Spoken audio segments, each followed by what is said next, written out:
Hey, Coach Kyle Harris here from the Bob Harris Baseball School in Green Springs, Ohio. And I had a question on Twitter after I made a post. I just did 6 weeks of group training with some high school boys and high school girls. And we took some data. We did attack angles, exit velocities, and we did bat speed. I took low, average, and high, marked those down in pre and post tests, and then we tested one other time 4 weeks into the program. So I had some different data to draw from, and what I found was that for the most part, all the girls had at least small increases in everything. I think the biggest jumps we had were we had a girl get her peak exit velo was increased by 7, and another one where we increased it by 9 miles an hour. All the girls' bat speeds went up, I think, at least 3 to 4. One went up 7. There was just some cool stuff. We had increases in attack angles, and we had girls that improved attack angles. So we really focused on using weighted implements. We did weight training. We did a lot in this group training that we did in 6 weeks. But one of the things that I really tried to focus on was I had 1 or 2 girls that had very inconsistent attack angles. They were either swinging up too much or they just were really inconsistent. You know, they'd be from +6 to +20, and we're on a tee, so we need to get consistent there, so we had goals set for them. But I had a couple girls that had negative attack angles. They were coming, down. Like we're talking -2 to -8 for one of them. So we really tried to set some goals to improve that. So I posted just preliminary results, and somebody asked me what we did to address the attack angle. The first thing was we did a lot of PVC pipe, and you can find a lot of great information on that. Craig Hyatt on Twitter, @CraigHyatt, has great PVC stuff. Baseball Rebellion uses it. Rachel Folden. You can get a lot of really good information. We've used it for years for various things, but I learned a lot about that. One of the things that we really focused on was we did a lot of elbow spacing drills. So we have a heavy bag that we would hit sometimes, but we did a lot of just feeling the bat turn. And for those girls that chopped out and pushed, we really made sure they felt. I'd have them crank up big time. Just crank, overemphasize that front shoulder down. We'd crank up, and then I would have them almost think about, twisting the bat or bending it in half between their hands, and then we would just turn. And we would do that slow. We would do it slow and turn through this way, just to feel it. And we'd really try to stay connected. One of the cues I like to use is flex the front arm. I just have them flex their bicep and tricep, squeeze that, get a good co-contraction, bend the bat in half to spread the elbows, and then we'd come through this way. Another thing we did was we would do a lot of walking step behinds, and when we did that, we would do a lot coming up on the front leg to try to feel that bat turn back so it looked this way, just to get a feel. And then what we would do is we would use heavy bats, or we would load the bats with donuts or other ways. I had a couple girls use this. This is an old wooden bat of mine when I played in the Wooden Bat League. I got it taped up with there's a little crack here, but this is about 32, 33 ounces, 34 inches. And I would load this with a donut too for some of them. And we do the same thing. We'd feel it. And I'd tell them, feel the bat head. Really let it feel that working. Don't try to ignore that bat head through the zone. Feel it. Like become one with it. I would even use the word intimate with it. Become intimate with that barrel. Let it drag through the zone a little bit here. And I just really tried to emphasize that we're working process here over results. And we really did a good job of using those drills and getting feels through that. Now, we also did some drills as well that were very specific.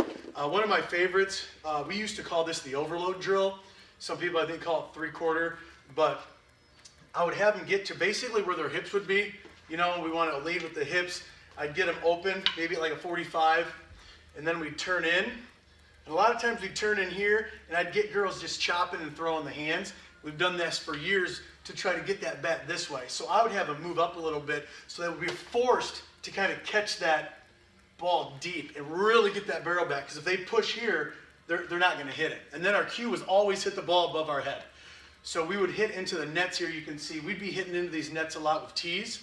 So the cue was always to hit the ball above the head. So we'd get close up, we'd turn in, load down on that back heel, and I'd get them turned in this way.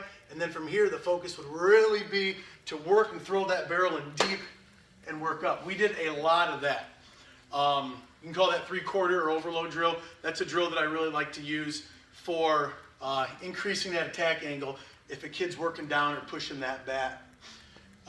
Besides that, I know this is a Tanner tee here. These are great tees, but where's it at? Hold on. Right here, launch angle tee. Best tee on the market in my opinion. We got 3 of these here, and I know we're getting more for Christmas here coming up, but we love this tee. It just places the ball.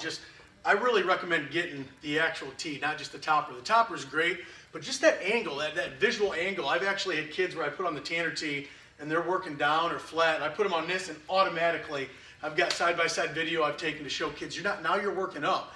And just that visual of it, the way the ball sits here, it just gives them such a good visual and a clean path to the ball, and there's no resistance to hit it, and it really promotes a good positive attack angle in my opinion. And it goes down very low, as you can see here. I'm down right about the low part of the zone, maybe a little bit higher, and just a tremendous tool. I highly recommend that. So we use that drill, that 3/4 drill, to backtrack a little bit. We did a lot of split grip too, a lot of split grip work where I crank up. I made them crank the front shoulder down, so they're really fighting back. Because if they're this way and they chop, it's so apparent. They feel it, they know it every time. So if they have to fight against that, and we just tried to combat that. We did a lot of that stuff. With the PVC, we did a lot of turning here, and I even did some where we were turn, and then we'd swing through, and then we would do it with a regular grip. Turn, and then we'd swing through. And it really gives you, as a coach or an instructor, it gives you a good visual because you can see them. If they're not turning right, if they're coming out this way, whoa, you can stop them immediately, give them some feedback. But I would really start with those split grips. I posted a video earlier today of the split grip progression I use. We use a split grip here. We crank up. We come to contact and stop. Come to contact and stop. Come to contact and then go through, because you'll see a lot of kids want to come this way with that split grip. Then we'll swing through. Then we'll go normal grip, same thing. We'll come to contact and stop, and we'll work our way through that as well, same way.